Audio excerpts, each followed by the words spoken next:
معزز و مکرم سامعین حضرات، نوجوان ساتھیوں، بزرگوں، پیارے عزیز بچوں، السلام علیکم ورحمۃ اللہ وبرکاتہ۔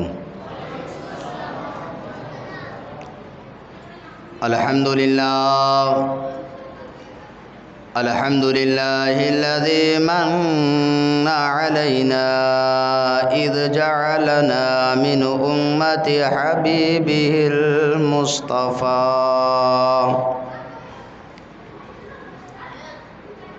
والصلاة والسلام على سيدنا ومرشدنا خير الورى، وعلى آله وأصحابه التقى والنقى، وعلينا معهم إلى يوم اللقاء. أما بعد فأعوذ بالله من الشيطان الرجيم. بسم الله الرحمن الرحيم. وما محمد إلا رسول قد خلت من قبله الرسل أفإن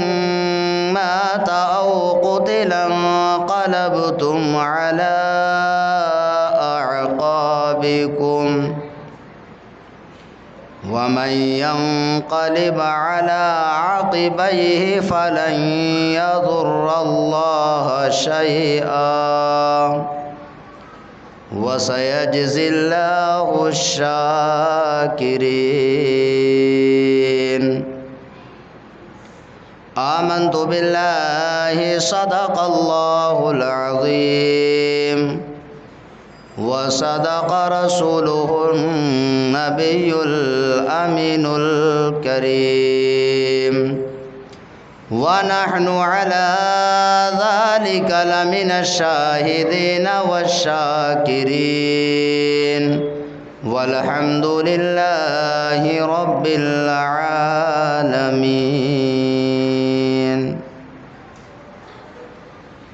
چمک تجھ سے پاتے ہیں سب پانے والے،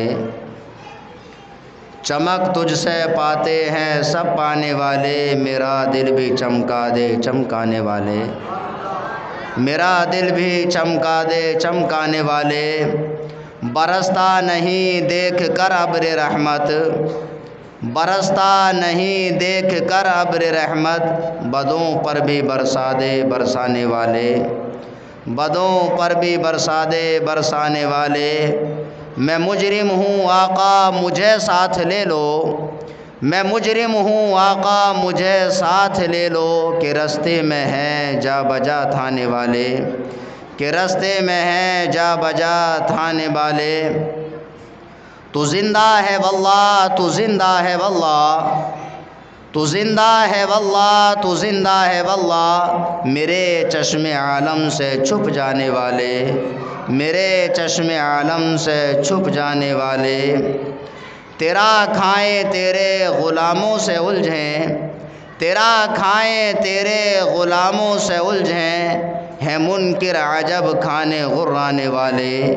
ہے منکر عجب کھانے غرانے والے. رضا نفس دشمن ہے دم میں نہ آنا، رضا نفس دشمن ہے دم میں نہ آنا، کہاں تو نے دیکھے ہیں چندرانے والے، کہاں تو نے دیکھے ہیں چندرانے والے. خطبہ مسنونہ کے بعد ہم اور آپ مل کر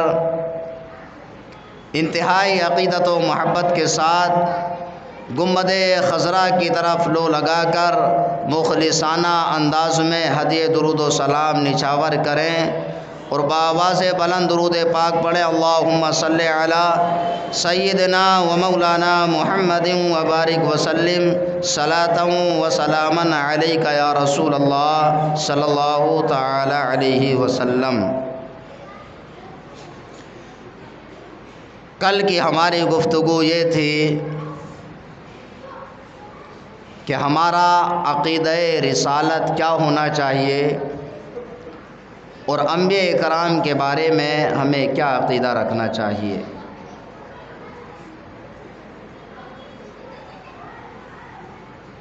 آج سے جو بیان ہوگا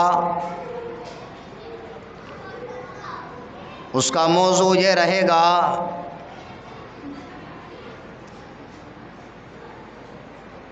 کہ خلافت کی ابتدا کیسے ہوتی ہے اور خلفائے راشدین کسے کہا جاتا ہے اور یہ جنگ کربلا کیوں پیش آئی۔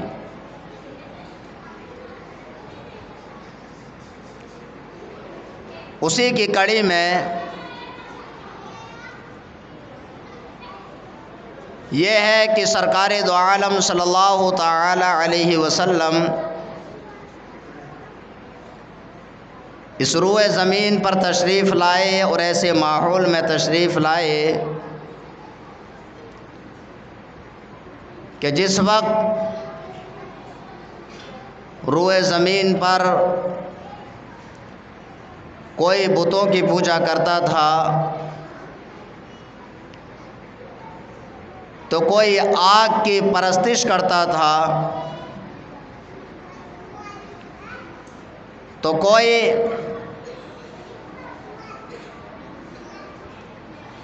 اپنی لڑکیوں کو زندہ دفن کر دیا کرتا تھا۔ پوری دنیا میں ظلم و استبداد کا عالم تھا۔ ایسے عالم میں سرکار دو عالم صلی اللہ تعالی علیہ وسلم اس روئے زمین پر تشریف لائے۔ لوگوں نے انبیاء کرام کی تعلیمات کو بھلا دیا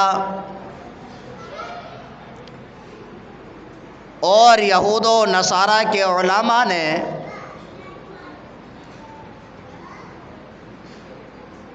جو اللہ کی کتابیں تھیں، اللہ کے صحائف تھے، اللہ کے کلام میں انہوں نے تحریف کرنا شروع کر دی۔ اپنی خواہش کے مطابق کچھ ان میں گھٹا دیا اور کچھ ان کے اندر بڑھا دیا۔ المختصر لوگ سیدھی راہ سے بھٹک چکے تھے اور ظلم و استبداد کا عالم یہ تھا کہ اگر کسی عورت کے شوہر کا انتقال ہو جاتا تو کچھ قبائل کا یہ ماحول تھا کہ اس عورت کو بہت برا اور منحوس سمجھتے اور اس عورت کو بستی سے دور چھوڑ کر کے ایک اندھیری کوٹری میں چھوڑ دیتے، وہاں پر اس کے ساتھ میں کچھ کھانے پینے کا سامان رکھ دیتے کہ کچھ عورتیں تو اس اندھیری کوٹری کی وجہ سے گھٹ گھٹ کر کے مر جایا کرتی تھیں، اور اگر کوئی عورت بچ بھی جاتی تو ان کے یہاں یہ دستور اور یہ رواج تھا کہ جب ان کے مطابق اس کی عدت پوری ہو جاتی تو اس کو اونٹنی پر بٹھایا جاتا اور اس کے آنچل میں اونٹ کی مینگنیوں کو دیا جاتا اور اونٹ کی مینگنیاں وہ پھینکتی ہوئی آتی تھی، جس سے یہ معلوم ہوتا تھا کہ اس عورت کی عدت گزر چکی ہے۔ تو اس طرح کے مظالم، اس طرح کے ظلم عورتوں کے اوپر ڈھائے جاتے، اور کہیں کا یہ ماحول تھا کہ اگر کوئی عورت بیوہ ہو جاتی تو جب اس شخص کو آگ کی چتا میں جلایا جاتا تو اس کے ساتھ میں اس کی عورت کو بھی زندہ جلا دیا جاتا تھا، کہ جس کو ان کے دھرم میں ستی کہتے ہیں۔ اور شراب نوشی کا عالم تھا، جوا خوری کا عالم تھا، عورتوں پر اس طرح کے مظالم ڈھائے جاتے، مرد اپنے گھر کے اندر رہتا، شراب نوشی کرتا، اور عورتوں کو کسی بھی طرح کی ملکیت کا اختیار نہیں ہوتا تھا۔ مرد پہلی بات تو کماتے نہیں تھے، عورتیں دوسروں کے گھروں میں کام کرتی، اور کام کر کے جو ان کو پیسہ یا رقم موصول ہوتی تو وہ عورتیں اس رقم کی بھی خود مالک نہیں ہوا کرتی تھیں، بلکہ اس کا شوہر ہی اس کا مالک ہوا کرتا تھا۔ تو اس طرح سے پوری روئے زمین پر عورتوں پر ظلم کیا جاتا، اور عرب کے قبائل کا یہ دستور تھا کہ ان کے یہاں پر اگر کوئی بچی پیدا ہوتی، لڑکی پیدا ہوتی، تو لڑکی کا پیدا ہونا اپنے لیے اچھا نہیں سمجھتے تھے۔ اسی وجہ سے ان کے یہاں یہ رسم تھی کہ رسم کا ایک دن متعین تھا، اس دن میں وہ لوگ اپنی لڑکیوں کو زندہ دفن کر دیا کرتے تھے۔ یہ اس لیے بتا رہا ہوں تاکہ آپ کو یہ معلوم ہو کہ اگر ہمیں امن میں رکھنے والا، سلامتی میں رکھنے والا کوئی دین ہے تو وہ صرف مذہب اسلام ہے۔ تو اس زمانے میں لڑکیوں کو زندہ دفن کیا جاتا، اور امراء کا یہ دستور تھا کہ امراء ان گنت عورتوں سے شادی کیا کرتے، اور ان عورتوں کا اپنے آپ کو مالک سمجھتے تھے۔ یہاں تک کہ اگر کوئی امیر ہوتا تو اس کے یہاں پر عورتوں کی کوئی تعداد نہیں ہوتی تھی، جب چاہا عورت کو رکھ لیا، جب چاہا اپنے گھر سے نکال دیا۔ اس طرح کا سرکار کے آنے سے پہلے دستور تھا۔ یہی وجہ ہے کہ آج ہمارا جو پڑھا لکھا طبقہ ہے،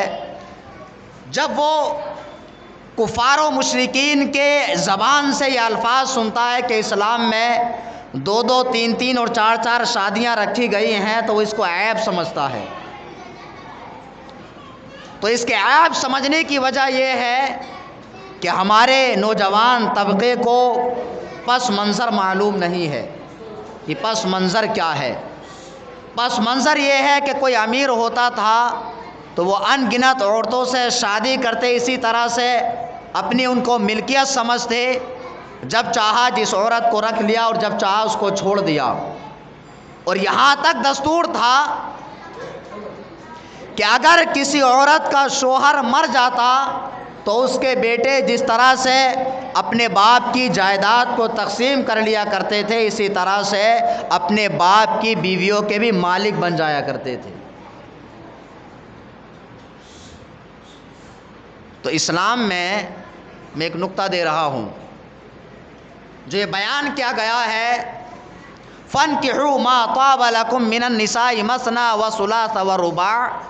فَإِنْ خِفْتُمْ أَلَّا تَعْدِلُوا فَوَاحِدَةً۔ میں اس لیے بتا رہا ہوں کہ آج مسلمانوں پر بہت طنز کیا جاتا ہے کہ مسلمان 2 اور 4 شادیاں کرتے ہیں۔ تو آپ ان سے کہیے، آپ اپنی تاریخ کو پڑھو کہ آپ کے یہاں پر 16 ہزار عورتیں رکھا کرتے تھے۔ تو آپ مجھے بتائیے کہ اگر کوئی 16 ہزار عورتوں کو رکھے تو ان کو وقت دینا تو دور کی بات ہے، ان کا نام ہی یاد نہیں کر پائے گا۔ تو اسلام میں جو یہ نظریہ دیا گیا ہے، فَانْكِحُوا مَا طَابَ لَكُم، تم نکاح کرو جو عورتیں پسند آئیں، 2 سے، 3 سے یا 4 سے۔ اور پھر فرمایا فَإِنْ خِفْتُمْ أَلَّا تَعْدِلُوا فَوَاحِدَةً، اگر تمہیں خوف ہے، ڈر ہے کہ تم ان میں عدل و انصاف نہ کر سکو گے تو صرف ایک نکاح کرو۔ تو اسلام میں جو یہ بیان کیا گیا ہے کہ 2 3 3 4 4، تو یہ ایک کم حد متعین کرنے کے لیے بیان کیا گیا ہے۔ یہ اس لیے بیان کیا گیا ہے کہ تم 16 ہزار عورتیں نہ رکھو۔ اگر تمہیں عورتیں رکھنے کا شوق ہے تو بس صرف 4 تک رکھ سکتے ہو، 4 سے زیادہ نہیں رکھ سکتے۔ تو یہ تو تردید کی گئی ہے۔ اور آج جو عورت کو رکھنے کا تصور دیا گیا ہے، فَإِنْ خِفْتُمْ أَلَّا تَعْدِلُوا فَوَاحِدَةً، اگر تمہیں ڈر ہے کہ تم عدل و انصاف نہ کر سکو گے تو اسلام میں یہ کہا گیا ہے پھر ایک ہی عورت رکھو۔ تو ایک عورت کے رکھنے کا جو تصور دیا ہے وہ بھی اسلام نے دیا ہے، ورنہ ان کے یہاں پر کیا تصور تھا کہ جب عورت کو چاہا رکھ لیا اور جب چاہا چھوڑ دیا۔ تو مذہب اسلام ایک ایسا مذہب ہے کہ جس کی طرح کوئی مذہب یا کوئی دین نہیں ہو سکتا۔ آج لوگ اپنے دھرم سے بے خبر ہیں اور ہمارے دھرم کو پڑھ کر کے ہم پر طعنہ زنی کرتے ہیں، اور ہمارا نوجوان طبقہ جب سنتا ہے تو اس کو بھی عیب نظر آنے لگتا ہے۔ قرآن کی پوری آیت پڑھو، اس میں ایک کا بھی تصور دیا ہے۔ اور یہ اس لیے نہیں کہا کہ مسلمانوں تم پر فرض ہے 4 نکاح کرو، بلکہ یہ کہا گیا کہ 4 تک کر سکتے ہو۔ تو یہ جو فرمایا گیا ہے اس لیے فرمایا گیا ہے کہ کہیں اس غلط فہمی میں مت رہنا کہ آپ مسلمان ہو گئے تو 16 ہزار عورتیں رکھ سکتے ہو، بلکہ اس کا مطلب یہ ہے کہ آپ 16 ہزار نہیں، اگر زیادہ عورتیں رکھنے کا شوق ہے تو بیک وقت اگر آپ طاقت رکھتے ہیں ان کو کھلا پلا سکتے ہیں، ان کو وقت دے سکتے ہیں، ان کے درمیان میں عدل و انصاف کر سکتے ہیں، نان و نفقہ اٹھا سکتے ہیں، تو صرف 4 تک رکھ سکتے ہیں۔ اور اگر آپ یہ نہیں کر سکتے تو صرف ایک ہی رکھنا ہے، اور یہ نہیں کر سکتے کہ جب چاہا رکھ لیا اور جب چاہا چھوڑ دیا۔ تو اسلام جو ہے اچھا مذہب ہے، اور آج لوگوں نے اسلام کو فالو کر کے اسلام کی اچھی باتوں کو لے کر کے اور آج اسلام پر ہی طعنہ زنی کرتے ہیں۔ ارے اسلام ہی نے تو 16 ہزار عورتوں کو روکا ہے۔ اب آئیے دیکھتے ہیں، سرکار دو عالم صلی اللہ تعالی علیہ وسلم نے یہ نظریہ دیا کہ آپ 4 سے زیادہ عورتوں سے نکاح نہیں کر سکتے، اور اگر عدل و انصاف نہیں کر سکتے تو 1 سے زیادہ بھی نہیں کر سکتے۔ اور سرکار دو عالم صلی اللہ تعالی علیہ وسلم کی تشریف آوری سے پہلے لوگ اپنی بچیوں کو زندہ دفن کر دیا کرتے تھے، اور یہ زندہ دفن کر دینا اپنے لیے بڑا فخر سمجھتے تھے، اور لڑکی کی پیدائش کو اپنے لیے بڑا منحوس سمجھتے تھے۔ تو یہ اسلام نے ہی نظریہ دیا ہے۔ آج جو کہتے ہیں نا بیٹی بچاؤ بیٹی پڑھاؤ، یہ نیا نظریہ نہیں ہے، یہ سرکار دو عالم صلی اللہ تعالی علیہ وسلم کا دیا ہوا نظریہ ہے۔ سرکار دو عالم صلی اللہ تعالی علیہ وسلم کی تشریف آوری ہوتی ہے، آپ نے ارشاد فرمایا کہ جب کسی گھر میں بیٹا پیدا ہوتا ہے تو بیٹا نعمت ہوا کرتا ہے، اور بیٹی جب پیدا ہوتی ہے تو بیٹی اپنے والدین کے لیے، اپنے گھر والوں کے لیے رحمت ہوا کرتی ہے۔ اور سرکار نے یہ نظریہ دیا کہ اے لوگوں تم بیٹی پیدا ہونا اپنے لیے غلط سمجھتے ہو۔ سرکار نے ارشاد فرمایا کہ اگر کسی شخص کے پاس میں ایک بیٹی ہو اور وہ اس بیٹی کا اس کو پال پوس کر کے بڑا کرے اور اس کا نکاح کر دے، تو سرکار نے ارشاد فرمایا کہ اس انسان کے جنت میں جانے کی میں ضمانت لیتا ہوں۔ اور سرکار نے ارشاد فرمایا کہ اگر کسی کے بیٹی نہ ہو اور وہ اپنی بہن کی پرورش کرے اور اس کا نکاح کر دے تو اس انسان کی جنت کی ضمانت میں لیتا ہوں۔ اور سرکار دو عالم صلی اللہ تعالی علیہ وسلم نے المختصر 2 اور 3 کے بارے میں بھی ارشاد فرمایا، یہاں تک کہ حضرت عائشہ صدیقہ رضی اللہ تعالی عنہا سرکار کی بارگاہ میں عرض کرتی ہیں کہ یا رسول اللہ صلی اللہ تعالی علیہ وسلم،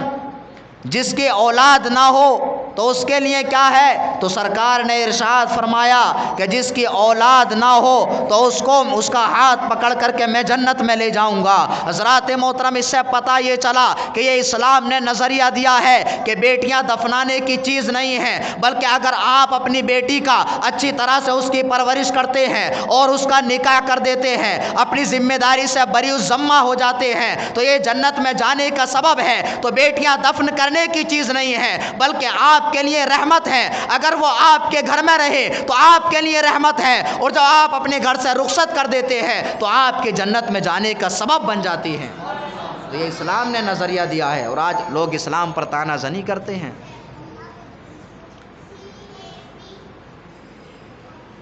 لوگ عورتوں کو منحوس سمجھتے تھے، عورتیں کسی چیز کی مالک نہیں ہوا کرتی تھی، اور آج بھی جو لوگ اسلام پر طعنہ زنی کرتے ہیں ان کے یہاں پر لڑکیوں کو کچھ نہیں دیا جاتا ہے۔ لیکن اسلام نے ایک نظریہ دیا،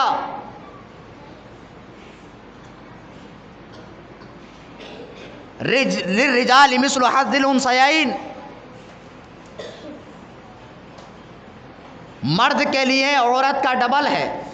عورت کو ایک حصہ ملتا ہے۔ لوگ اس پر طعنہ زنی کرتے ہیں کہ اسلام نے جو ہے عورت کو برابر کا مقام نہیں دیا، عورت کے لیے آدھا حصہ رکھا، مرد کے لیے ڈبل حصہ رکھا۔ ایسا کیوں؟ اور ہمارا نوجوان طبقہ اس سے گمراہ بھی ہو جاتا ہے، سوچنے لگتے ہیں ہاں یار یہ تو غلط ہی ہے۔ غلط نہیں ہو سکتا۔ قرآن نے یہ نظریہ دیا کہ اگر آپ کے بیٹی اور بیٹے ہیں تو بیٹے کے لیے 2 حصہ اور آپ کی بیٹی کے لیے 1 حصہ آپ کو دینا ہے۔ آپ پر یہ فرض ہے، اگر کوئی نہیں دیتا ہے باپ کے انتقال کے بعد، اپنی بہن کے حصے کو دبا لیتا ہے تو وہ گناہگار ہے۔ تو لوگ اس پر طعنہ زنی یہ کرتے ہیں کہ لڑکی کے لیے آدھا کیوں رکھا اور مرد کے لیے لڑکی کا ڈبل کیوں رکھا؟ تو دیکھیے اس میں نظریہ سنیے۔ عورت کے لیے مرد کا آدھا ہے اور مرد کے لیے پورا 1 حصہ ہے، لیکن اسلام نے جو نان نفقہ رکھا ہے وہ مرد پر رکھا ہے، یعنی خرچ جو کرے گا وہ مرد کرے گا۔ عورت پر اپنے مرد کا نان و نفقہ اور نہ خود کا نفقہ واجب نہیں ہے اور نہ اس کی اولاد کا، یہ مرد پر واجب ہے۔ اور دوسرا یہ جو اعتراض کرتے ہیں، پہلی بات تو وہ کچھ دیتے نہیں ہیں، اور دوسری بات وہ سمجھتے نہیں ہیں۔ آپ مجھے بتائیے، اگر آپ نے اپنی بیٹی کو اپنے بیٹے سے آدھا حصہ دیا تو آپ کی بیٹی کو مثلاً آپ کے پاس 150 روپیہ ہے اور آپ کے 1 بیٹی 1 بیٹا، ایک مثال کے ساتھ سمجھا رہا ہوں، تو آپ 100 روپیہ اپنے بیٹے کو دیں گے اور 50 روپیہ اپنی بیٹی کو دیں گے۔ آپ کی بیٹی کسی گھر میں جائے گی تو جب اس کے گھر میں جائے گی تو اس گھر میں جانے کے بعد آپ کی بیٹی کے پاس میں آدھا حصہ پہلے ہی سے موجود ہے 50 روپیہ، اور جس گھر میں آپ نے شادی کی ہے وہاں سے بھی وراثت میں آپ کے داماد کو کچھ نہ کچھ ملے گا۔ تو اس طرح سے اگر دیکھا جائے تو آپ کی بیٹی کا آدھا حصہ نہیں 1.5 حصہ ہو گیا، کیونکہ وہاں سے بھی تو اس کو مل رہا ہے۔ تو اسلام نے غلط نظریہ نہیں دیا ہے، بلکہ جو لوگ آج کہتے ہیں کہ اسلام میں عورتوں کو کوئی مقام نہیں دیا گیا، آج بھی ان کے یہاں پر وراثت میں بیٹیوں کو کچھ نہیں دیا جاتا ہے۔ تو ہم یہ کہتے ہیں کہ جو لوگ اسلام پر طعنہ زنی کرتے ہیں اور ہمارا نوجوان طبقہ بھٹک جاتا ہے، میں ان کو دعوت فکر دیتا ہوں کہ اگر آپ کو بچانے کے لیے کوئی دین ہے، اگر آپ کی سلامتی کے لیے کوئی دین ہے تو وہ آپ کا مذہب اسلام ہے۔ اگر آپ مذہب اسلام کو چھوڑ دیتے ہیں تو نہ ہی آپ جنت کے مستحق ہو سکتے ہیں، اور آپ کی یہاں پر دنیا بھی برباد ہو جائے گی اور آخرت بھی برباد ہو جائے گی۔ اور اگر آپ اسلام کو فالو کرتے ہیں تو آپ کی دنیا بھی آباد ہے اور آخرت بھی آباد ہے۔ تو یہ اسلام کا نظریہ ہے۔ بہرحال سرکار دو عالم صلی اللہ تعالیٰ علیہ وسلم اس روئے زمین پر تشریف لائے، لوگوں کو جو بتوں کی پوجا کر رہے تھے ان کو اللہ رب العزت کی عبادت کی طرف لگانے کے لیے جو لوگ لڑکیوں کو زندہ دفن کر دیا کرتے تھے تو لڑکیوں کو بچانے کے لیے سرکار تشریف لائے، تو سرکار دو عالم صلی اللہ تعالیٰ علیہ وسلم امور تبلیغیہ کے لیے اس روئے زمین پر تشریف لائے۔ اور جب کوئی شخص کسی مقصد کے لیے تشریف لاتا ہے، وہ مقصد پورا ہونے کے لیے جہاں سے تشریف لاتا ہے وہیں پر چلا جاتا ہے۔ سرکار اس روئے زمین پر تشریف لائے، پوری دنیا میں امن اور امان قائم کرنے کے لیے تشریف لائے، اور سرکار اس لیے تشریف لائے تاکہ لوگوں کو اللہ رب العزت کی عبادت کی طرف مائل کریں، عبادت کی طرف لگا دیں۔ جب یہ مقصد پورا ہو گیا اور یہ آیت مقدسہ الیوم اکملت لکم دینکم واتممت علیکم نعمتی ورضیت لکم الاسلام دینا، یہ آیت مقدسہ نازل ہوتی ہے جس کا ترجمہ یہ ہے کہ آج تمہارا لیے تمہارا دین مکمل ہو گیا، واتممت علیکم نعمتی، اور تم پر میں نے اپنی نعمتیں تمام کر دیں، ورضیت لکم الاسلام دینا، اور تمہارے اسلام سے میں راضی ہوا۔ جب رب تبارک و تعالیٰ نے یہ آیت نازل فرمائی، اور جیسا کہ سرکار دو عالم صلی اللہ تعالیٰ علیہ وسلم کو اس کا بہت پہلے سے علم تھا، یہی وجہ ہے کہ جب یہ سورہ مبارکہ اذا جاء نصر اللہ والفتح ورأیت الناس يدخلون فی دین اللہ افواجا، یہ سورہ مبارکہ نازل ہوتی ہے تو حضور علیہ الصلاۃ والسلام نے خاتون جنت حضرت فاطمۃ الزہرا رضی اللہ تعالی عنہا کو بلایا اور ان سے فرمایا نعیت الی نفسی، کہ مجھے میرے سفر آخرت کی خبر دی گئی۔ تو حضرت خاتون جنت رضی اللہ تعالی عنہا جب یہ سنتی ہیں کہ سرکار نے فرمایا نعیت الی نفسی، تو حضرت خاتون جنت زارو قطار رونے لگتی ہیں۔ جب آپ رونے لگتی ہیں تو سرکار نے ارشاد فرمایا کہ اے فاطمہ، رونے کی ضرورت نہیں ہے، پریشان ہونے کی ضرورت نہیں ہے، میرے اہل بیت میں سب سے پہلے تم ہی مجھ سے ملاقات کرو گی۔ یہ سن کر کے حضرت خاتون جنت ہنسنے لگتی ہیں، مسکرانے لگتی ہیں۔ بعض ازواج مطہرات نے حضرت خاتون جنت رضی اللہ تعالی عنہ سے پوچھا کہ خاتون جنت یہ تو بتاؤ کہ آپ پہلے رونے لگیں پھر بعد میں ہنسنے لگیں۔ حضرت خاتون جنت رضی اللہ تعالی عنہ نے فرمایا کہ جب میرے ابا جان سرکار دو عالم صلی اللہ تعالیٰ علیہ وسلم نے مجھ سے فرمایا کہ مجھے میرے سفر آخرت کی خبر دی، میں یہ سن کر کے رونے لگی، اور جب سرکار نے فرمایا کہ میری اہل بیت میں سب سے پہلے تم ہی مجھ سے ملاقات کرو گی، تو یہ سن کر کے میں مسکرانے لگی۔ آپ الفاظ پر غور کیجئے تو ایک ایک لفظ ہم اہل سنت والجماعت جب بیان کرتے ہیں یا سنتے ہیں تو ایک ایک لفظ سے بہت ساری چیزیں سمجھ میں آتی ہیں۔ ایک تو یہ کہ کوئی انسان نہیں جانتا کہ وہ کب مرے گا، کب اس کا انتقال ہوگا، سرکار کو پہلے ہی سے معلوم ہے۔ دوسری بات، چلو ہم نے مان لیا کسی بیماری کی وجہ سے انسان ہو سکتا ہے کوئی اعتراض کرے، یہ سوچنے لگے کہ اب میرا وقت قریب ہے، تو کوئی بھی انسان یہ نہیں بتا سکتا کہ میرے بعد میں میرے خاندان میں سے سب سے پہلے کس کا انتقال ہوگا۔ سرکار نے یہ ارشاد فرمایا اے فاطمہ، سب سے پہلے تم ہی مجھ سے ملاقات کرو گی، اور یہ حرف بحرف صحیح صادر ہوا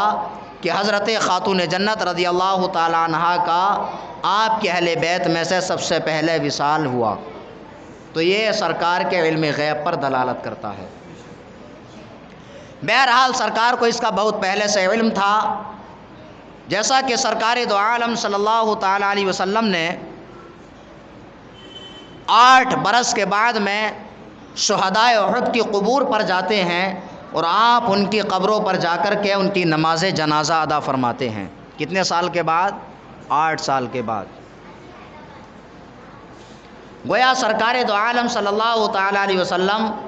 زندوں اور مردوں کو رخصت فرما رہے ہیں۔ یہاں پر حضرت ملا علی قاری رحمۃ اللہ تعالی علیہ فرماتے ہیں، ایک مسئلہ بھی یہاں پر آپ سن لیں کہ اگر کسی کی نماز جنازہ نہ پڑھی گئی ہو تو وہاں کی مٹی کو دیکھا جاتا ہے، کہ وہ مٹی، اور مٹی کے ظاہری اسباب کو دیکھا جاتا ہے کہ ظاہری طور پر یہ مٹی انسان کے جسم کو کتنے دن میں گلا سکتی ہے، تو اتنے دن تک آپ نماز پڑھ سکتے ہیں، اور اس کی زیادہ سے زیادہ مقدار 3 دن ہو سکتی ہے، اس سے زیادہ نہیں۔ سرکار نے شہدائے احد کی قبروں پر ان کی نماز جنازہ پڑھی 8 سال کے بعد میں، جبکہ اگر کسی کی نماز جنازہ نہ پڑھی گئی ہو تو 3 دن سے اگر زیادہ گزر جائیں تو پھر آپ اس کی نماز جنازہ نہیں پڑھ سکتے، یہ مسئلہ ہے۔ لیکن سرکار نے 8 سال کے بعد میں شہدائے احد کی قبروں پر جا کر کے نماز پڑھی، تو حضرت ملا علی قاری رحمۃ اللہ تعالی علیہ فرماتے ہیں کہ یہ سرکار دو عالم صلی اللہ تعالی علیہ وسلم کی خصوصیت میں سے ہے کہ آپ نے ان کی 8 سال کے بعد میں نماز جنازہ ادا فرمائی۔ تو اس سے سرکار دو عالم صلی اللہ تعالی علیہ وسلم کا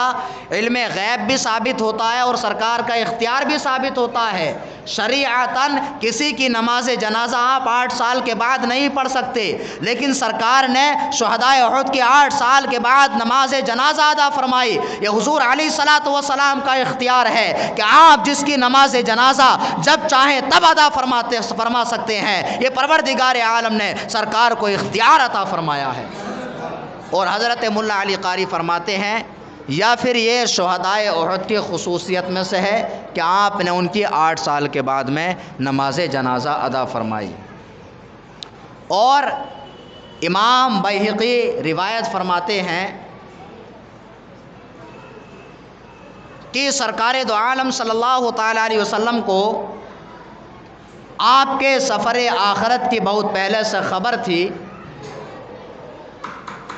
کہ ایک مرتبہ سرکار دو عالم صلی اللہ تعالی علیہ وسلم مسجد نبوی میں اس حال میں تشریف لائے کہ آپ کے سر پر کپڑا بندھا ہوا تھا اور آپ منبر شریف پر رونق افروز ہوتے ہیں، اور سرکار دو عالم صلی اللہ تعالی علیہ وسلم منبر شریف پر خطبہ ارشاد فرماتے ہیں، اور اپنے خطبے میں ارشاد فرماتے ہیں کہ اللہ تعالیٰ کا ایک بندہ ہے کہ جس کے سامنے دنیا اور اس کی زینت کو پیش کیا گیا، لیکن اس نے دنیا اور اس کی زینت کو اختیار نہیں کیا بلکہ اس نے آخرت کو اختیار فرمایا۔ یہ سن کر کے حضرت ابو بکر صدیق رضی اللہ تعالیٰ عنہ زارو قطار رونے لگتے ہیں، اور حضرت ابو بکر صدیق رضی اللہ تعالیٰ عنہ سرکار کی بارگاہ میں عرض کرتے ہیں کہ یا رسول اللہ صلی اللہ تعالیٰ علیہ وسلم، ہم اپنے ماں باپ کے ساتھ آپ پر قربان جائیں۔ یہ سن کر کے حضرت ابو سعید خضری جو حدیث کے راوی ہیں وہ فرماتے ہیں کہ لوگوں نے کہا کہ ان کو کیا ہو گیا ہے، لوگ یہ سن رہے تھے، لوگ یہ کہہ رہے تھے سرکار تو ایک بندے کا حال بیان فرما رہے ہیں اور یہ شخص رو رہے ہیں، یہاں تک کہ راوی کا بیان ہے کہ ایک شخص نے یہ کہا کہ دیکھو سرکار تو ایک بندے کا حال بیان فرما رہے ہیں کہ اس کے سامنے دنیا اور دنیا کی زینت کو پیش کیا گیا لیکن اس نے آخرت کو اختیار فرمایا، اور اس بوڑھے کو کیا ہو گیا ہے کہ یہ کہہ رہے ہیں کہ میرے ماں باپ اور ہم آپ پر قربان یا رسول اللہ۔ لیکن یہ حضرت ابو بکر صدیق ہیں، آپ رازدار نبوت ہیں، آپ نبوت کے راز کو جانتے ہیں۔ اس وقت جب سرکار نے خطبہ دیا کہ ایک بندہ ہے،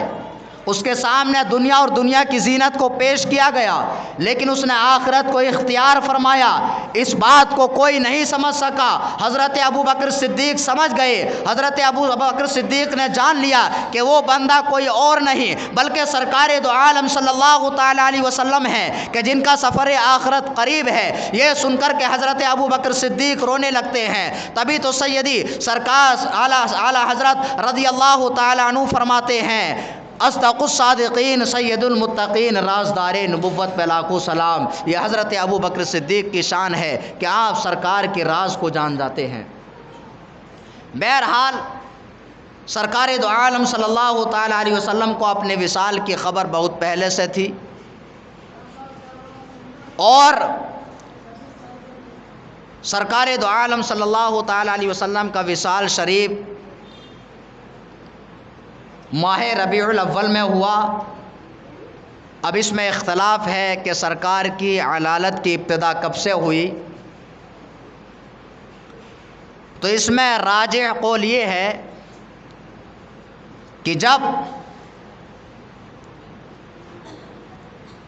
ماہ سفر کے آخری ایام تھے تو ماہ سفر کے آخر میں سرکار دو عالم صلی اللہ تعالیٰ علیہ وسلم کے سر میں درد ہونا شروع ہوتا ہے۔ حضور علیہ الصلاۃ والسلام علیل ہو جاتے ہیں، تو سرکار دو عالم صلی اللہ تعالیٰ علیہ وسلم کی علالت کی ابتدا ماہ سفر کے آخری ایام سے ہوتی ہے۔ کبھی آپ کو افاقہ ہوتا ہے اور کبھی آپ پھر علیل ہو جاتے ہیں، یہاں تک کہ علالت کے زمانے میں بھی ازراہ عدل سرکار دو عالم صلی اللہ تعالیٰ علیہ وسلم باری باری 5 دن تک ازواج مطہرات کے گھروں پر تشریف لے جاتے رہے، اور جب علالت میں شدت ہو گئی تو حضور علیہ الصلاۃ والسلام نے ازواج مطہرات سے اجازت لے کر کے آپ حضرت عائشہ صدیقہ رضی اللہ تعالیٰ عنہا کے حجرے میں آرام فرماتے ہیں۔ حضور علیہ الصلاۃ والسلام جب علیل ہوتے ہیں، جب آپ کے وصال کا وقت قریب آتا ہے تو آپ نے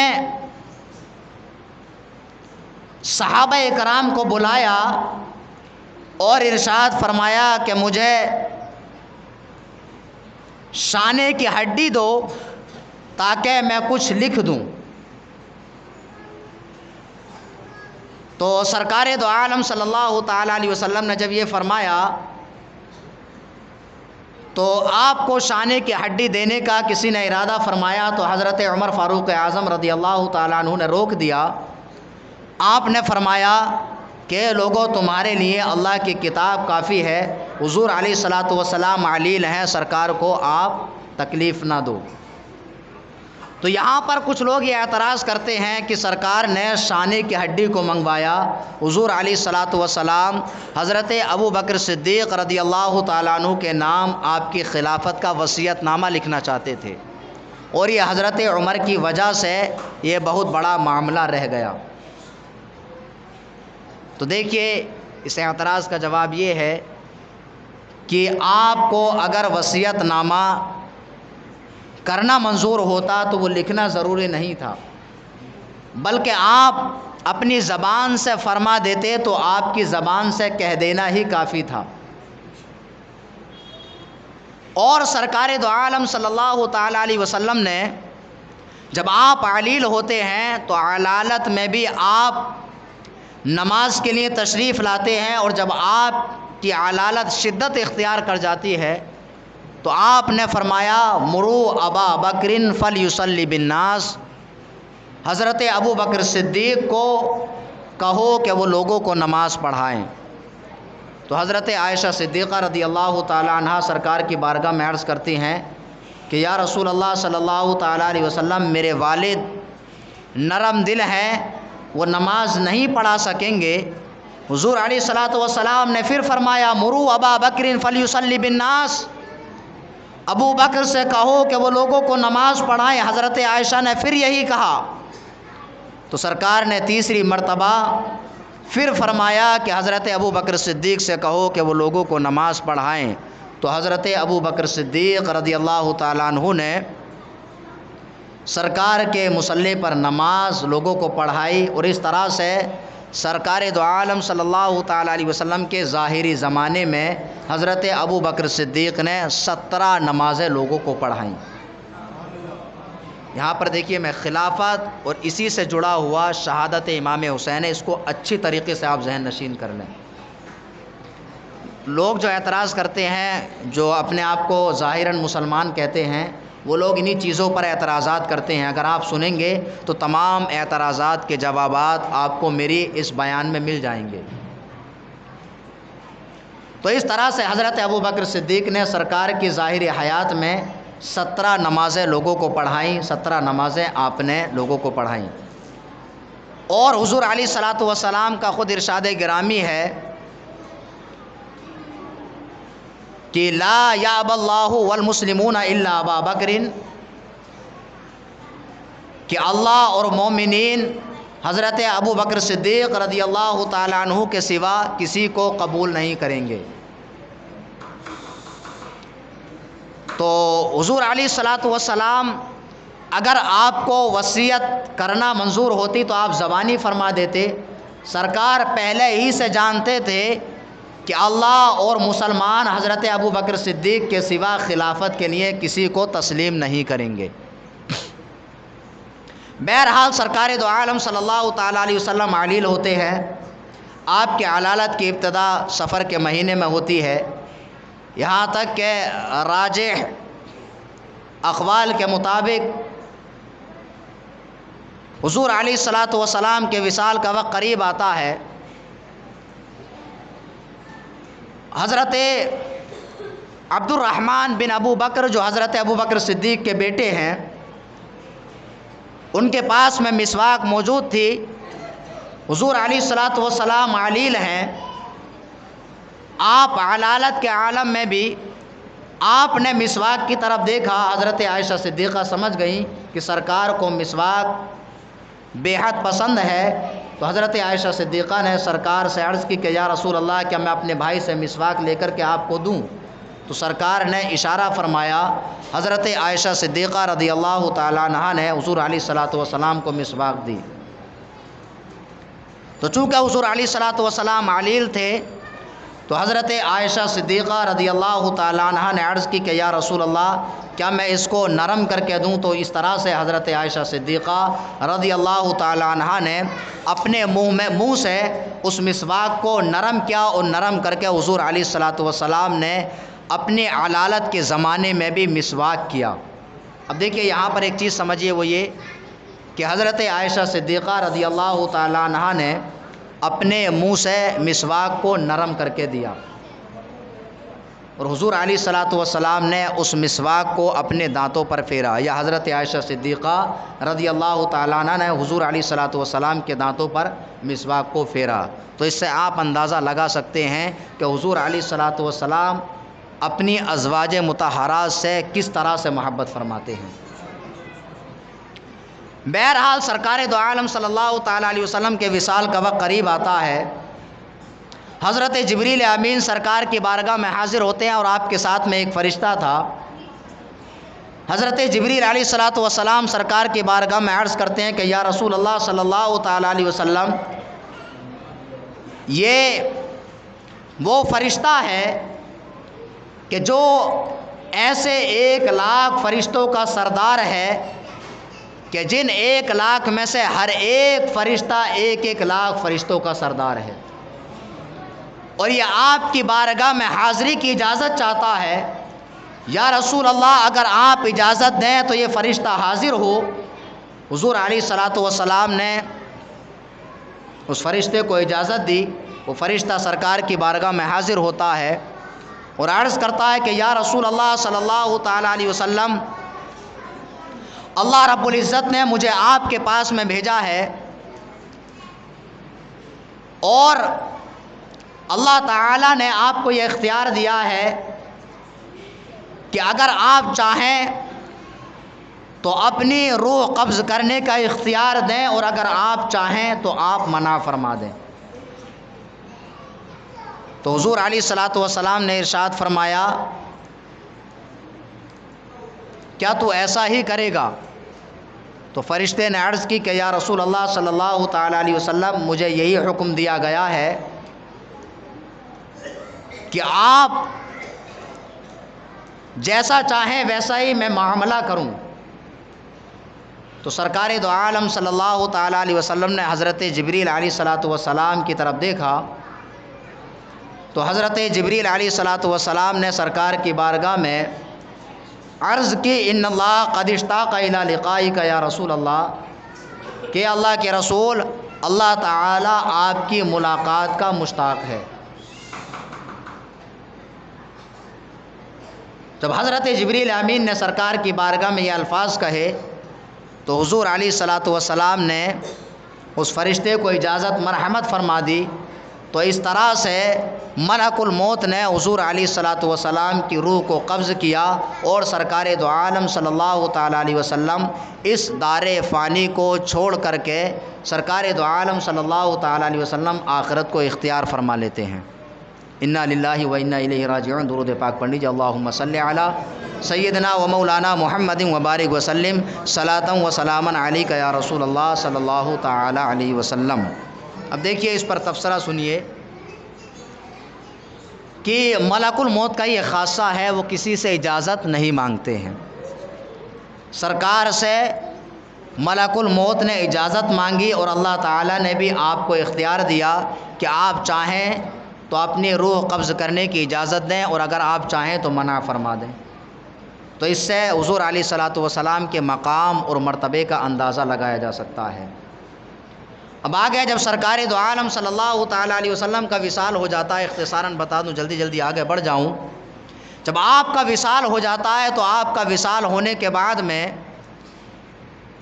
مدینہ شریف جب سرکار دو عالم صلی اللہ تعالیٰ علیہ وسلم تشریف لائے تو وہاں پر خوشی کا ماحول تھا، اور جب سرکار کا وصال ہو جاتا ہے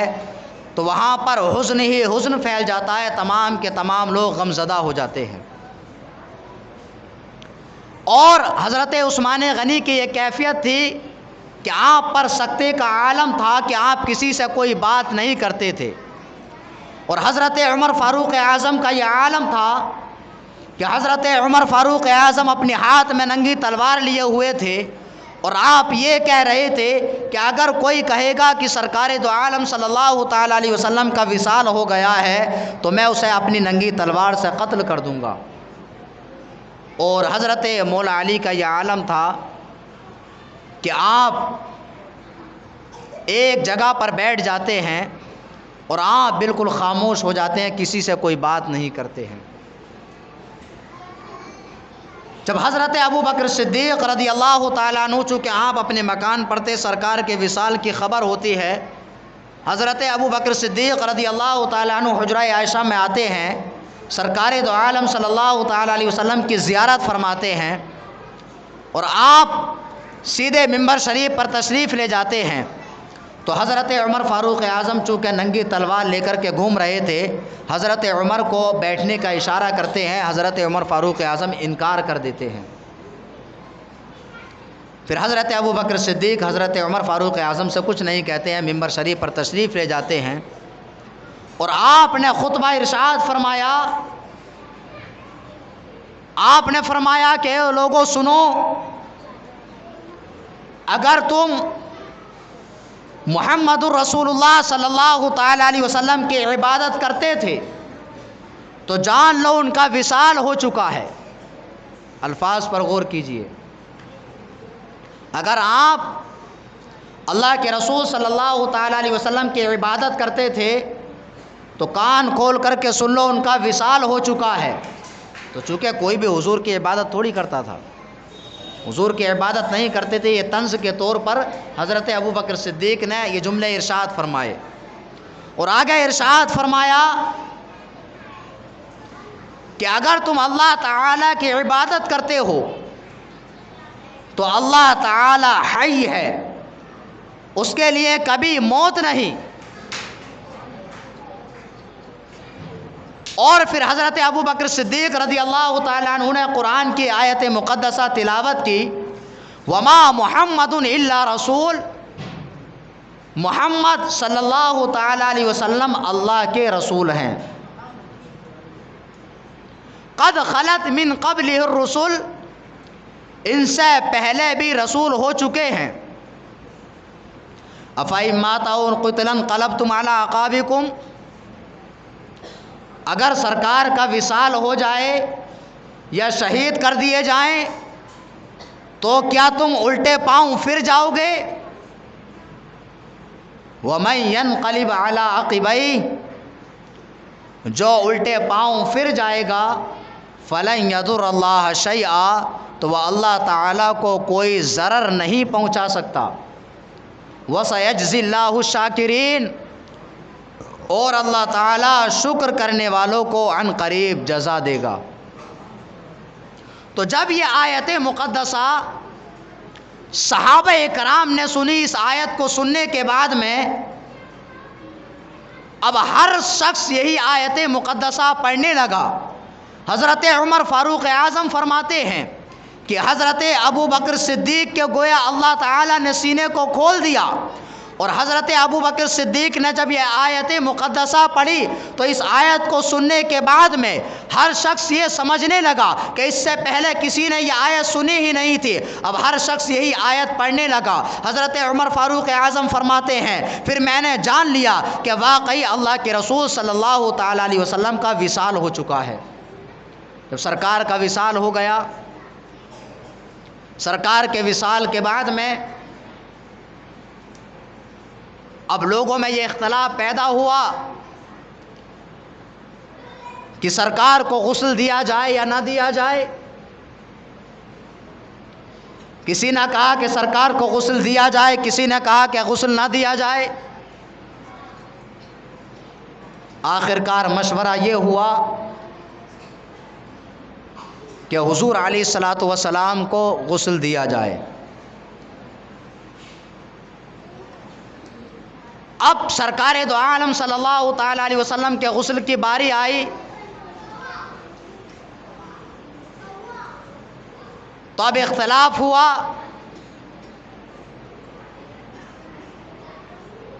کہ حضور علیہ الصلاۃ والسلام کو جو غسل دیا جائے وہ عام لوگوں کی طرح دیا جائے یا آپ کے پیراہن مبارک میں ہی آپ کو غسل دیا جائے۔ تو صحابہ کرام نے طے یہ پایا کہ حضور علیہ الصلاۃ والسلام کو غسل اس طرح سے نہ دیا جائے جس طرح سے عام لوگوں کو دیا جاتا ہے، بلکہ آپ کو آپ کے لباس مبارک میں ہی غسل دیا جائے۔ اس طرح سے حضور علیہ الصلاۃ والسلام کو غسل آپ کے لباس مبارک ہی میں دیا گیا۔ اور جب آپ کے غسل کا ارادہ کیا گیا تو ایک غیب سے آواز آتی ہے یہ اللہ کے رسول ہے، انہیں غسل نہ دیا جائے۔ جب یہ آواز صحابہ کرام سنتے ہیں تو بعض نے کہا کہ سرکار کو غسل نہ دیا جائے، تو حضرت عباس رضی اللہ تعالیٰ عنہ نے فرمایا کہ یہ آواز آ رہی ہے لیکن آواز دینے والا نظر نہیں آتا، اس لیے ہم اسلام کے طریقے کو نہیں چھوڑ سکتے، حضور علیہ الصلاۃ والسلام کو ہم غسل دیں گے۔ پھر آواز آتی ہے کہ سرکار دو عالم صلی اللہ تعالیٰ علیہ وسلم کو غسل دیا جائے، اور پہلے جو آواز آ رہی تھی کہ سرکار کو غسل نہ دیا جائے وہ ابلیس کی آواز تھی، اور میں خضر ہوں۔ جب خضر کی آواز کو سنا تو صحابہ کرام میں یہ طے پایا کہ سرکار کو غسل دیا جائے، تو اس طرح سے حضور علیہ الصلاۃ والسلام کو آپ کے پیراہن مبارک میں غسل دیا گیا، اور غسل دینے والے حضرت علی المرتضیٰ، حضرت عباس رضی اللہ تعالیٰ عنہ، اور حضرت فضل بن عباس، اور حضرت قسم بن عباس، اور حضرت اسامہ بن زید رضی اللہ تعالیٰ عنہ نے حضور علیہ الصلاۃ والسلام کو غسل دیا۔ جب سرکار کو غسل دے کر کے فارغ ہوئے تو غسل کے بعد میں سرکار کی پیشانی پر اور آپ کی ناپ پر پانی کے کچھ قطرات رہ گئے۔ حضرت مولا کائنات نے محبت میں آ کر کے ان پانی کے قطرات کو اپنی زبان سے چاٹ لیا۔ حضرت مولا کائنات فرماتے ہیں کہ جب سے میں نے حضور علیہ الصلاۃ والسلام کے جسم مبارک سے ان قطرات کو اپنی زبان سے چاٹا، میرا قوت حافظہ اور زیادہ مضبوط ہو گیا۔ تو یہ سرکار دو عالم صلی اللہ تعالیٰ علیہ وسلم کے غسالے کی برکت ہے۔ اب میں جلدی جلدی آگے بڑھ رہا ہوں۔ اب سرکار دو عالم صلی اللہ تعالیٰ علیہ وسلم کو جب غسل دے دیا گیا تو آپ کی نماز جنازہ کس طرح ہوئی؟ کیا آپ کی نماز جنازہ پڑھی گئی یا نہ پڑھی گئی، یا پڑھی گئی تو کس طرح پڑھی گئی؟ تو اس میں اختلاف ہے۔ سید سرکار اعلیٰ حضرت فتاوی رضویہ شریف میں تحریر فرماتے ہیں کہ ایک روایت یہ ہے کہ سرکار دو عالم صلی اللہ تعالیٰ علیہ وسلم کی نماز جنازہ پڑھی گئی، اور سرکار کی نماز جنازہ اس طرح پڑھی گئی کہ لوگ گروہ در گروہ آتے اور سرکار کی نماز جنازہ پڑھ کر کے چلے جاتے، اس لیے کہ حجرہ عائشہ میں جگہ کم تھی۔ لوگ آتے، نماز جنازہ پڑھ کر کے نکل جاتے، پھر دوسرے آتے اور نماز جنازہ پڑھ کر کے نکل جاتے۔ اور جب حضرت ابو بکر صدیق رضی اللہ تعالیٰ عنہ کے ہاتھ پر صحابہ کرام بیعت کر لیتے ہیں۔ پھر حضرت ابو بکر صدیق نے نماز جنازہ پڑھی، کیونکہ آپ ولی مقرر ہوئے اور ولی کے نماز جنازہ پڑھنے کے بعد میں کوئی دوسرا انسان نماز جنازہ نہیں پڑھ سکتا۔ حضرت ابو بکر صدیق نے جب نماز جنازہ پڑھ لی، اس کے بعد میں کسی نے نماز جنازہ نہ پڑھی۔ اب یہ تو ایک روایت ہو گئی۔ دوسری روایت یہ ہے کہ سرکار دو عالم صلی اللہ تعالیٰ علیہ وسلم کو غسل اور کفن دینے کے بعد میں آپ کی نماز جنازہ نہیں پڑھی گئی، بلکہ لوگ گروہ در گروہ آتے اور آپ پر صلاۃ و سلام پڑھ کر کے چلے جاتے۔ اور اس کی تائید اس حدیث مبارکہ سے بھی ہوتی ہے کہ سرکار نے ارشاد فرمایا کہ جب میرا وصال ہو جائے تو میرے جنازے کو رکھ دینا، اس لیے کہ سب سے پہلے مجھ پر حضرت جبریل علیہ الصلاۃ والسلام صلاۃ و سلام پڑھیں گے، اور اس کے بعد تم مجھ پر صلاۃ و سلام گروہ در گروہ پڑھتے رہنا۔ تو اس حدیث پاک سے اس قول کی تائید بھی ہوتی ہے۔ بہرحال سرکار کی نماز جنازہ پڑھی گئی یا آپ پر لوگ گروہ در گروہ آتے اور صلاۃ و سلام پڑھ کر کے چلے جاتے۔ اب سرکار کو قبر کے بارے میں اختلاف ہوا، چونکہ اس وقت دو لوگ قبر کھودا کرتے تھے مدینہ شریف میں۔ یہ آپ کو جو ہے بہت کام آنے والی باتیں ہیں کہ جب کسی کا انتقال ہو جاتا ہے تو انسان سوچتا ہے قبر کیسی ہونا چاہیے، کیسی نہیں ہونا چاہیے۔ تو اب صحابہ کرام میں یہ اختلاف ہوا کہ سرکار کے لیے جو قبر کھودی جائے وہ کیسی قبر کھودی جائے۔ تو اس وقت حضرت ابو عبیدہ ابن الجراح اور حضرت ابو طلحہ رضی اللہ تعالیٰ عنہما قبر کھودا کرتے تھے، اور دونوں کا طریقہ الگ الگ تھا، اور یہ سرکار کے زمانے ہی میں تھا، ظاہری زمانے میں تو غلط کوئی سا نہیں تھا، دونوں صحیح تھے۔ حضرت ابو عبیدہ ابن الجراح جو قبر کھودتے تھے وہ صندوق کی قبر کھودتے تھے، اور حضرت ابو طلحہ انصاری رضی اللہ تعالیٰ عنہ بغلی قبر کھودتے تھے، لحد کھودتے تھے۔ تو حضرت عباس رضی اللہ تعالیٰ عنہ نے دونوں کے پاس ایک ایک آدمی بھیجا اور رب کی بارگاہ میں دعا کی کہ پروردگار عالم، اور آپ نے یہ ارادہ فرمایا کہ جو پہلے آئے گا اسی طریقے پر عمل کیا جائے گا، اور رب کی بارگاہ میں دعا کی کہ پروردگار عالم جو تجھے اور تیرے حبیب کو پسند ہو وہ فیصلہ فرما۔ اور جب دیکھا گیا تو حضرت ابو طلحہ انصاری رضی اللہ تعالیٰ عنہ حضرت ابو عبیدہ ابن الجراح سے پہلے تشریف لے آتے ہیں۔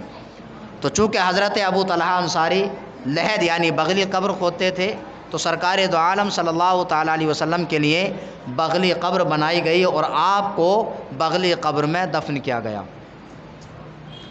اور جب آپ کی تدفین کی گئی تو تدفین میں جو آپ کو آپ کے قبر میں اتارنے والے تھے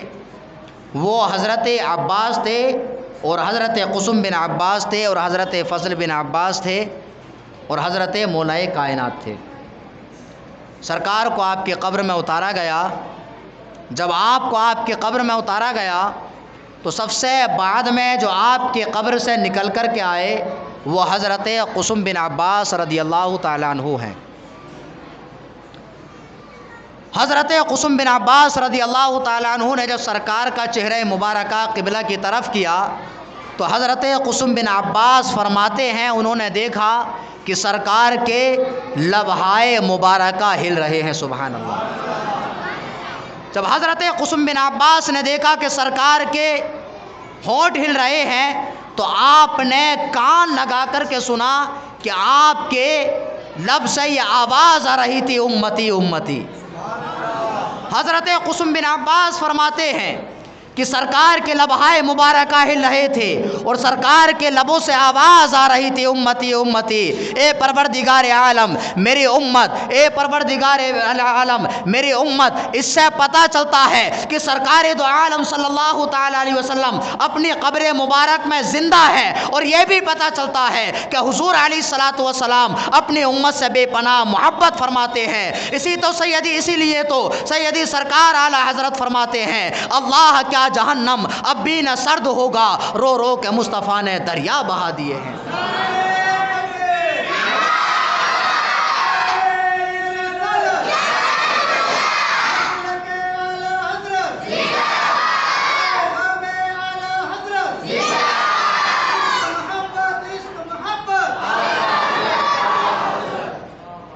اب جب سرکار دو عالم صلی اللہ تعالی علیہ وسلم کو قبر میں آپ کی تدفین ہو جاتی ہے، اب کوئی یہ نہ سمجھنے لگنا کہ حضور علیہ الصلوۃ والسلام معاذ اللہ رب العالمین مر کر کے مٹی میں مل گئے۔ اس پر بہت سارے شواہد موجود ہیں کہ اللہ کے رسول صلی اللہ تعالی علیہ وسلم اپنی قبر میں زندہ ہیں، اور کوئی اس سے یہ مطلب نہ نکال لے وَلَوْ أَنَّهُمْ إِذْ ظَلَمُوا أَنفُسَهُمْ جَاءُوكَ۔ اللہ تعالیٰ نے فرمایا کہ جب تم اپنی جانوں پر ظلم کر لو تو سرکار کی بارگاہ میں حاضر ہو جاؤ، اگر وہ آپ کی سفارش فرما دیں تو اللہ تعالیٰ آپ کو معاف فرما دے گا، اللہ تعالیٰ کو معاف فرمانے والا، درگزر کرنے والا پائیں گے۔ حضرات اس کے ثبوت جو ہے اس سے بھی ملتے ہیں۔ جب سرکار کا وصال ہو جاتا ہے تمام صحابہ کرام غمگین ہیں۔ حضرت خاتون جنت کا یہ حال ہے کہ سرکار کے وصال کے بعد میں اپنے وصال تک کبھی کسی نے خاتون جنت کو مسکراتے ہوئے نہیں دیکھا۔ حضور کی قبر انور پر حضرت فاطمہ الزہرا رضی اللہ تعالیٰ عنہ تشریف لاتی ہیں اور آپ غم کے عالم میں ہیں، اور سرکار کی قبر سے مٹی کو اٹھاتی ہیں اور یہ اشعار پڑھتی ہیں، ماذا علی من شم تربت احمدا اللہ یشم مد الزمان غوالیا صبت علی مصائب لو انہا صبت علی الایام سرنا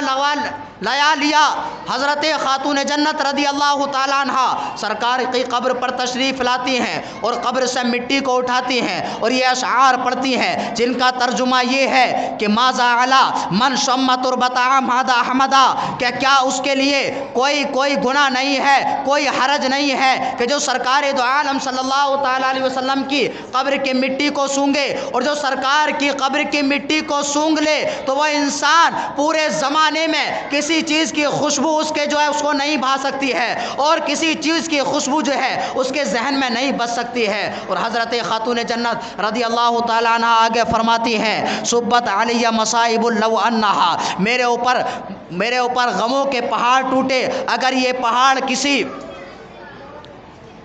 دنوں پر بھی ٹوٹ جاتے تو دن جو ہے وہ رات میں تبدیل ہو جاتے۔ تو اس سے یہ پتہ چلتا ہے کہ حضرت خاتون جنت کس طرح سے سرکار کے غم میں رویا کرتی تھی، اور اس سے یہ بھی پتہ چلتا ہے کہ حضرت خاتون جنت رضی اللہ تعالیٰ عنہ سرکار کی قبر پر تشریف لے کر کے گئیں، تو اس سے یہ بھی پتہ چلا کہ قبر پر جانا یہ کوئی نیا طریقہ نہیں ہے، بلکہ خاتون جنت اور صحابہ کرام کا طریقہ ہے۔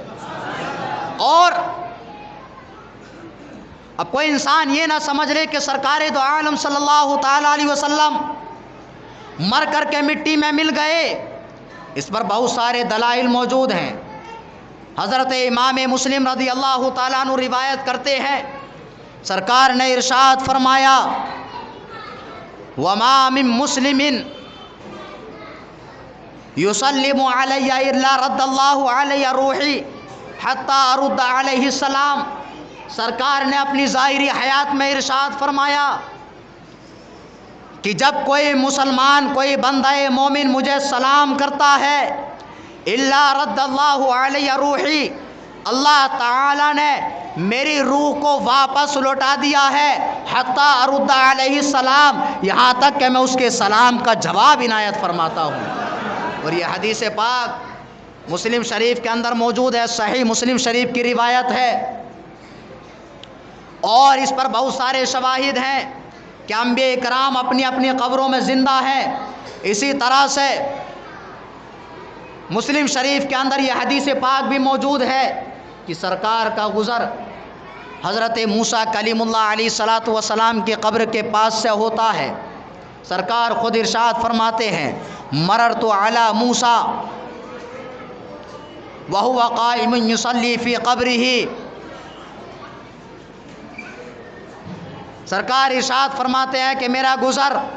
حضرت موسیٰ علیہ الصلاۃ والسلام کی قبر کے پاس سے ہوا تو میں نے دیکھا کہ حضرت موسیٰ علیہ الصلاۃ والسلام اپنی قبر میں نماز ادا فرما رہے ہیں۔ تو یہ ہر انسان جانتا ہے کہ نماز زندے پڑھا کرتے ہیں، مردے لوگ نماز نہیں پڑھتے، اور یہ صحیح حدیث پاک ہے کہ سرکار نے فرمایا کہ موسیٰ علیہ الصلاۃ والسلام کو میں نے دیکھا کہ اپنی قبر میں نماز ادا فرما رہے ہیں۔ تو حضرت موسیٰ علیہ الصلاۃ والسلام کا نماز ادا فرمانا اس بات کی طرف اشارہ ہے کہ حضرت موسیٰ علیہ الصلاۃ والسلام اپنی قبر میں زندہ ہیں، اور اس سے اس بات کی طرف بھی اشارہ ہے کہ حضور علیہ الصلاۃ والسلام نے حضرت موسیٰ علیہ الصلاۃ والسلام کی قبر کے اندر دیکھ لیا، اور حضور علیہ الصلاۃ والسلام نے یہ بھی جان لیا کہ موسیٰ علیہ الصلاۃ والسلام کیا کر رہے ہیں۔ تو اس سے پتہ چلا کہ سرکار جب زمین کے اوپر ہے تو زمین کے اندر کا دیکھ لیتے ہیں، جب زمین کے اوپر سے زمین کے اندر کا دیکھ لیتے ہیں، تو سرکار دو عالم صلی اللہ تعالی علیہ وسلم اپنی قبر سے آج بھی زمین کے اوپر کا دیکھ لیا کرتے ہیں۔ سبحان اللہ۔ تبھی تو سرکار نے فرمایا الا رد اللہ علی روحی حتی ارد علیہ السلام، جب کوئی بندہ مومن سرکار کو سلام کرتا ہے الا رد اللہ علی روحی، یہاں تک کہ اللہ تعالیٰ نے میری روح کو میرے جسم میں واپس لوٹا دیا ہے، یہاں تک کہ میں اس سلام کرنے والے کے سلام کا جواب عنایت فرماتا ہوں۔ اب دیکھیے جب ملک الموت نے سرکار دو عالم صلی اللہ تعالی علیہ وسلم کی روح کو قبض کیا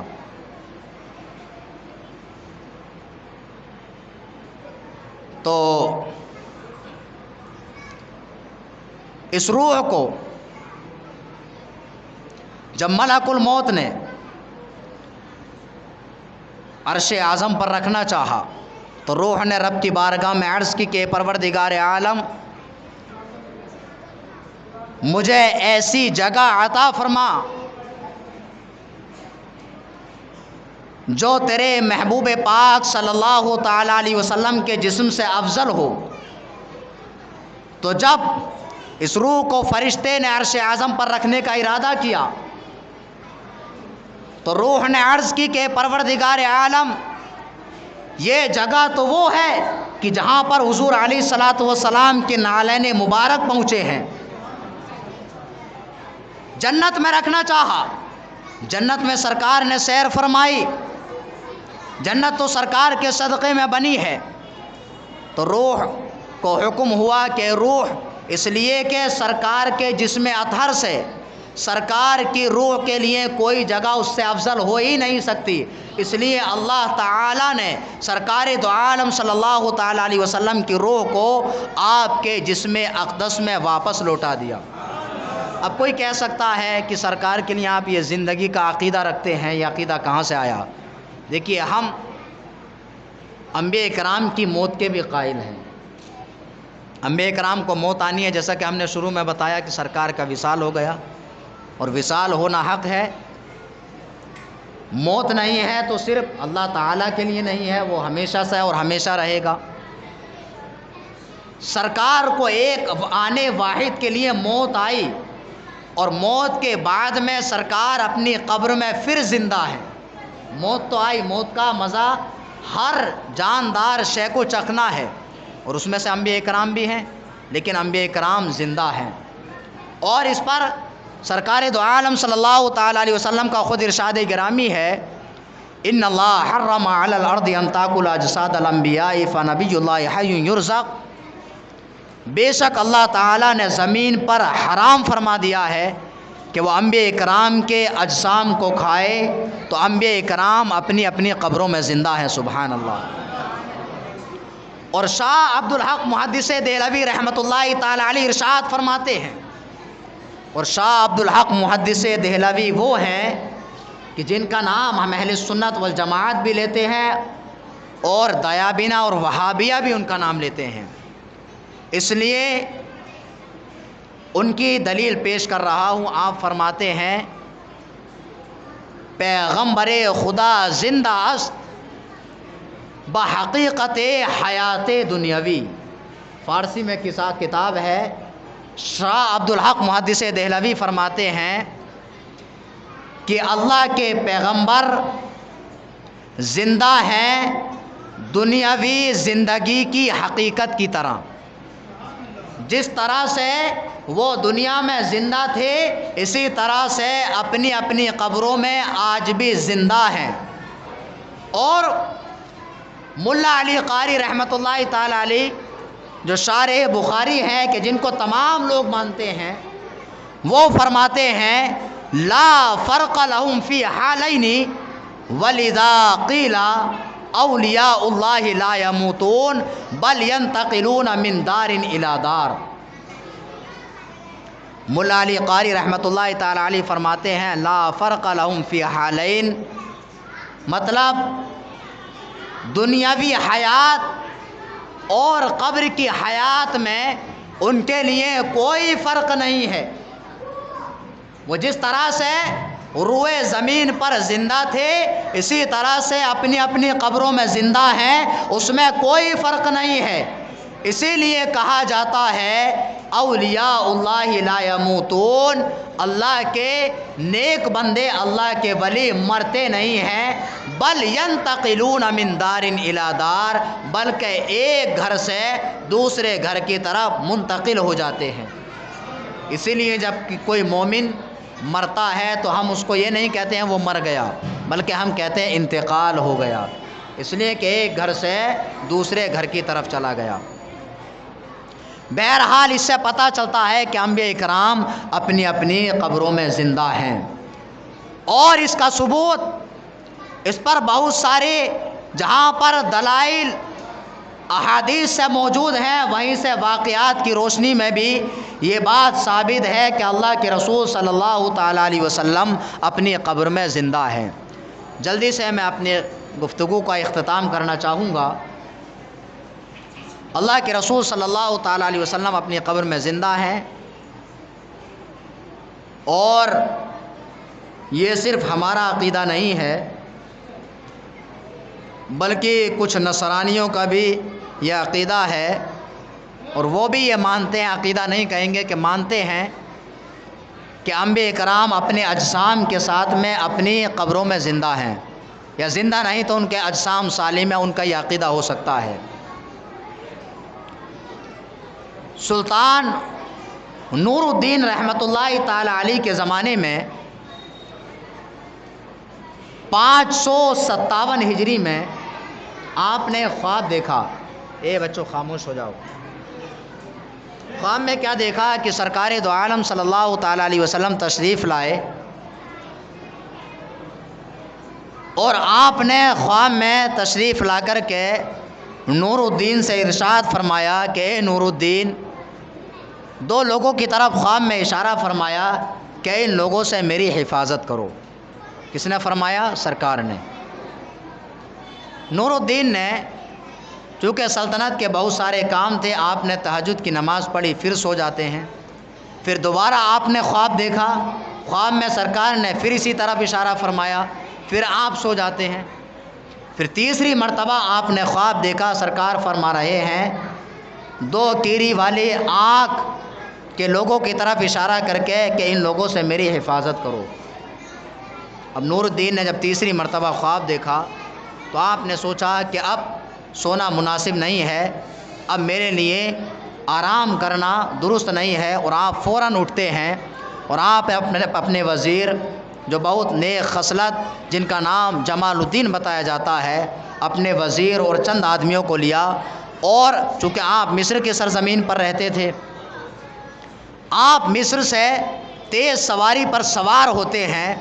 اور بہت سارا مال اور دولت اپنے ساتھ میں لے کر کے 16ویں دن آپ مدینہ شریف پہنچ جاتے ہیں۔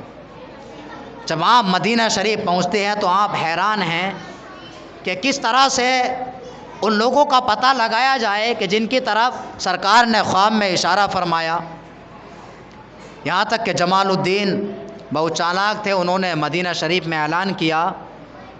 کہ سلطان نور الدین تشریف لائے ہوئے ہیں اور وہ آپ کو انعام و اکرام اور ہدایہ دینا چاہتے ہیں، تو مدینہ شریف کا ایک ایک شخص آتا اور آپ سے تحفہ لے کر کے چلا جاتا۔ آپ ایک ایک شخص کا چہرہ دیکھتے رہے، یہاں تک کہ آپ نے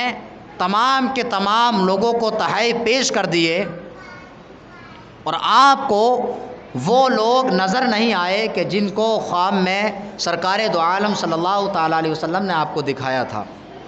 پھر آپ پوچھتے ہیں کیا کوئی شخص رہ گیا ہے؟ تو مدینہ شریف کے لوگوں نے بتایا کہ دو بزرگ ہیں جو باہر سے تشریف لائے ہوئے ہیں، وہ لوگ باقی رہ گئے ہیں کہ جنہوں نے ہدیہ نہیں لیا ہے۔ سلطان نور الدین نے ان کو بلایا، وہ لوگ آپ کی بارگاہ میں آئے، تو جب نور الدین نے دیکھا تو دیکھ کر کے حیران رہ گئے کہ واقعی میں یہ وہی شخص ہیں کہ جن کی طرف سرکار دو عالم صلی اللہ تعالیٰ علیہ وسلم نے اشارہ فرمایا تھا، لیکن کسی کو سزا دینے کے لیے کوئی ثبوت چاہیے، اور یہ مسلمانوں کا طریقہ نہیں ہے کہ بنا کسی ثبوت کے کسی کو قتل کر دیا جائے۔ سلطان نور الدین حیران اور پریشان ہے کہ یہ اشخاص تو وہی ہیں، یہ لوگ تو وہی ہیں کہ جن کو سرکار نے دکھایا، لیکن ہمارے پاس میں کوئی ثبوت نہیں ہے۔ آخر کار سلطان نور الدین نے ان کو پکڑ کر کے پوچھا کہ آپ یہ بتاؤ کہ آپ یہاں پر کیوں آئے ہوئے ہیں؟ تو وہ لوگ کہنے لگے کہ ہم حج کے لیے آئے ہوئے تھے، اور ہم نے سوچا کہ کچھ دن سرکار دو عالم صلی اللہ تعالیٰ علیہ وسلم کی بارگاہ میں حاضر رہیں۔ بالآخر آپ نے ان کو قید کر دیا، اور ان کے لیے منت و سماجت کرنے کے لیے مدینہ شریف کے لوگ ان کی سفارش میں آ جاتے ہیں اور کہنے لگتے ہیں کہ یہ بہت نیک لوگ ہیں اور نیک خصلت ہیں، یہ خود مدینہ شریف والوں پر بہت احسان کرتے ہیں، ان کو تحائف دیتے ہیں، ان پر خرچ کرتے ہیں، یہاں تک کہ قحط سالی کے عالم میں انہوں نے مدینہ شریف کے لوگوں پر بہت خرچ کیا ہے۔ سلطان نور الدین نے ان کو قید کر دیا، اور آپ ان کے کمرے کے اندر جاتے ہیں تو کمرے کے اندر بھی کوئی چیز ایسی نظر نہیں آتی ہے جس سے ثبوت ملے۔ سلطان نور الدین نے ان کے مسلح کی طرف دیکھا، اور جب مسلح اٹھایا تو مسلح کے نیچے ایک پتھر رکھا ہوا تھا، اور جب اس پتھر کو اٹھایا تو پتھر اٹھا کر کے کیا دیکھا کہ اس پتھر کے نیچے سے ایک سرنگ یہ لوگ کھود رہے تھے۔ سلطان نور الدین نے ان لوگوں کو پکڑا اور پکڑ کر کے پوچھا کہ آپ یہ بتاؤ کہ آپ کو کس نے بھیجا ہے؟ تو فوراً چونکہ اب ثبوت مل چکا ہے، اب جھوٹ بولنے کی کوئی گنجائش نہیں، یہ لوگ کہنے لگتے ہیں کہ ہم نصرانی ہیں، اور ہم کو نصرانیوں نے بھیجا ہے اور بہت سارا مال و دولت دیا ہے، اور اس کے بعد میں بھی ہم کو مال و دولت دینے کا وعدہ کیا ہے، اور ہم یہ ارادہ لے کر کے آئے تھے کہ کسی نہ کسی طرح سے سرکار دو عالم صلی اللہ تعالیٰ علیہ وسلم کا جسم اطہر یہاں سے نکال کر لے جائیں۔ آخر کار سلطان نور الدین نے ان دونوں کو قتل کر دیا، اور اس کے چاروں طرف اتنی گہری خندق کھدوائی کہ زمین سے پانی آنے لگا، پھر اس خندق کو رانگا یا شیشہ پگھلا کر کے اس کو وہیں پر چار دیواری اس خندق میں بنا دی، اور حضور علیہ الصلاۃ والسلام کے مزار اقدس کو، حضور علیہ الصلاۃ والسلام کی قبر مبارک کو اس طرح سے آپ نے محفوظ کر دیا۔ اب ہو سکتا ہے کوئی انسان یہاں پر یہ سوال کرے اور یہ کہے کہ اب دیکھو، یہ تو تم نے مان لیا کہ سرکار کا جسم اطہر اپنی قبر میں صحیح اور سالم ہے، تبھی تو نصرانی اس جسم کو لینے کے لیے آئے۔ اور دیکھیے یہاں سے یہ بھی ثبوت ملتا ہے کہ آج کے نوجوان طبقے کے لیے یہ یہود و نصارہ ہر زمانے میں مسلمانوں کو بہکانے کی اور بھڑکانے کی کوشش کرتے رہے ہیں، یہاں تک کہ یہ نصرانی اپنی پہچان چھپا کر کے حج کرنے بھی آ گئے،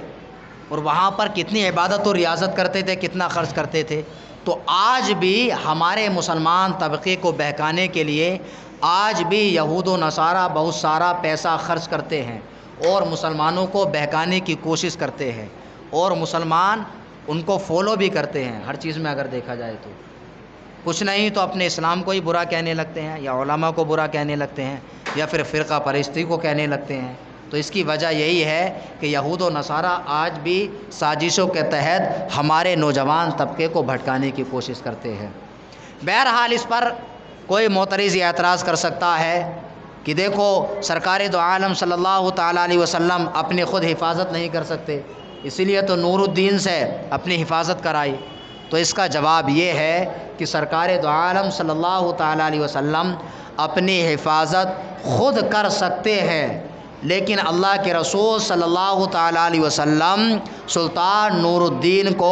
اس سعادت مندی میں شامل کرنا چاہتے تھے۔ ان پر یہ احسان کیا کہ ان کے ذریعے سرکار دو عالم صلی اللہ تعالیٰ علیہ وسلم کے مزار اقدس کی حفاظت ہوئی۔ یہ سلطان نور الدین کے لیے سعادت مندی ہے، ورنہ سرکار دو عالم صلی اللہ تعالیٰ علیہ وسلم خود بھی اپنی حفاظت فرما سکتے ہیں۔ اب اگر کوئی کہے پھر بھی نہ مانے، تو یہاں پر یہ بھی ہم کہہ سکتے ہیں کہ آپ سرکار کے بارے میں اس طرح کہہ رہے ہیں تو آپ یہ بھی مانیے کہ اللہ تعالیٰ سرکار کی حفاظت نہیں فرما سکتا، حفاظت فرما سکتا ہے، اور کوئی بھی یہ نہیں کہہ سکتا کہ اللہ تعالیٰ سرکار کی حفاظت نہیں فرما سکتا۔ اور دیکھنے والوں نے دیکھا بھی ہے کہ سرکار نے بہت سارے مقامات پر اپنی حفاظت اپنے وصال کے بعد میں خود فرمائی ہے، اور اس کا سب سے بڑا ثبوت یہ ہے کہ جب مدینے کا حاکم حلب کے حاکم سے مل جاتا ہے اور اس نے اس کو رشوت دے کر کے اپنے آپ سے ملا لیا، تو اس نے یہ ارادہ کیا کہ حضرت ابو بکر صدیق اور حضرت عمر فاروق اعظم کے اجسام کو وہاں سے نکالا جائے۔ تو وہ لوگ اپنے اوزار لے کر کے، کیونکہ مدینے کا حاکم ان سے مل گیا، اور حاکم مل جائے تو پھر کون روک سکتا ہے۔ تو جب حلب کے لوگ یہاں پر آتے ہیں حضرت عمر فاروق اعظم اور حضرت ابو بکر صدیق کے جسم اطہر کو نکالنے کی بری نیت لے کر کے، تو وہاں کے جو اس وقت کے خادم حرم تھے ان کا بیان ہے، وہ راوی ہیں کہ انہوں نے اپنی آنکھوں سے دیکھا جب یہ لوگ اپنے اوزار لے کر کے جب حضور علیہ الصلاۃ والسلام کے مزار اقدس کی طرف بڑھے تو زمین ان کو اس طرح سے نگل جاتی ہے ان کے ساز و سامان کے ساتھ میں کہ ان کا کوئی نام و نشان تک باقی نہیں رہتا ہے۔ تو اس سے پتہ چلتا ہے کہ سرکار دو عالم صلی اللہ تعالیٰ علیہ وسلم اپنی حفاظت خود فرما سکتے نہیں ہیں، بلکہ حضور علیہ الصلاۃ والسلام نے اپنی حفاظت خود فرمائی بھی ہے، سبحان اللہ۔